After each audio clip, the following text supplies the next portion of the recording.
And then there's norm busting. The president is refusing to take no for an answer from the Supreme Court this time. Trump and his AG say they're finding a legal pathway to add the citizenship question to the 2020 census.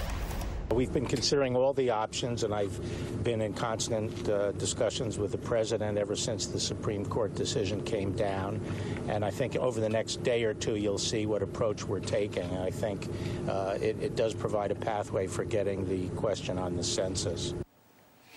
Barr getting in on the reality TV reveal strategy. Last week, it looked like the Trump administration's efforts to add the question were over. That's because the United States Supreme Court ruled that their reasoning for it was contrived.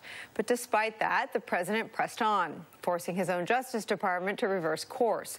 The lawyers defending him were not as eager to keep up the fight. The New York Times wrote this, quote, Barr acknowledged that the career Justice Department lawyers who'd worked on the census question had little appetite to continue on the case after Mr. Trump inserted himself into the process. We're going to reach a new decision, and I can understand if they're interested in not participating in this phase, Barr said. DOJ announced a day earlier that it was replacing them, a nearly unheard of move. More reporting from the Times notes what could have been behind the replacement. Quote, it strongly suggested that the department's career lawyers had decided to quit a case that at least seemed to lack a legal basis, and at most left them defending statements that could well turn out to be untrue. All of this means in a short time we could be seeing something we've almost never seen in American history. The president defying a Supreme Court order. Joining our conversation just in time, politics editor for The Root and MSNBC contributor Jason Johnson. What say you? Imagine Donald Trump defying the Supreme Court. Imagine, what a crazy thought. So there's a couple things to this, and I'm not a lawyer, but what struck me is, like, this is not OJ. This is not Harvey Weinstein. You don't just replace your legal team because you're not happy. These are people who know their job and know what they're responsible for. But I think the more critical thing is this. It's the idea that the Supreme Court said, look, your process is fine, but your reasoning is the issue. And the reasoning, most of us believe, is sort of racial animus. Most of us believe there's a political motivation.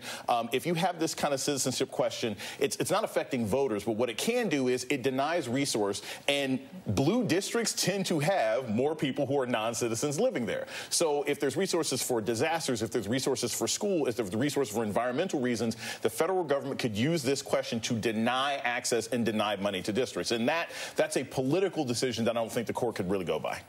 What's supposed to happen here, Chuck? Yeah, I'm not much of a lawyer. That's not true. No, it's true. But Justice Department lawyers have an obligation, if they can, to advance a reasonable argument on behalf of a statute or a regulation. And so what must have happened, and it's informed speculation, is that the career lawyers in this case didn't believe they had a reasonable argument left. And that's troubling. Now, maybe Mr. Barr and his team come up with another reasonable argument. We'll see. But the path seems to have ended at the Supreme Court decision. And the career lawyers appear to have said, we want off of this thing. And to your opening point, that's really unusual.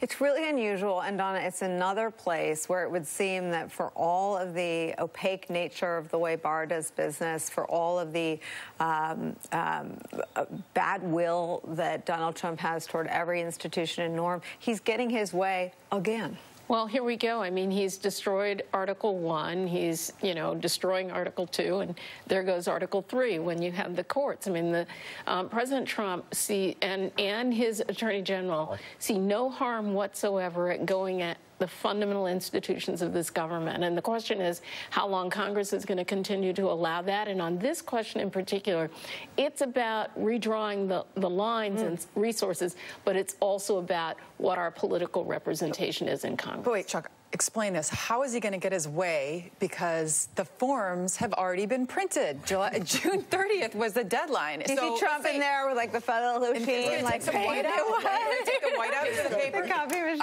So explain how this would work. Does he do an executive order and then that gets ignored because there was already a Supreme Court ruling? Or I just don't know effectively how he can actually win at this late date. Yeah, the logistics don't seem to make a lot of sense, but then again, neither does the law or the policy. And so I imagine they can postpone the count. I know it's required by the Constitution in Article 1, but I don't think the Constitution specifies precisely when it must occur, just that it has to occur every 10 years. If the president has I'm just making stuff up now, Heidi, but I imagine if the president comes up with a legal rationale that withstands scrutiny, they push the count off a little bit. A delay. Unbelievable. Another norm busted just here in the 4 o'clock hour. Potentially. Don't rely on my speculation. All right. Well, it's Sorry, I mean, in that position. no, but it's a good how question. I mean, the what is defying the Supreme Court. The how is at this point unknowable. Chuck, thank you for spending some time with us. After the break, Elizabeth Warren is rewriting the rules of presidential campaigns, and the results speak for themselves. We'll go inside Warren's campaign of first.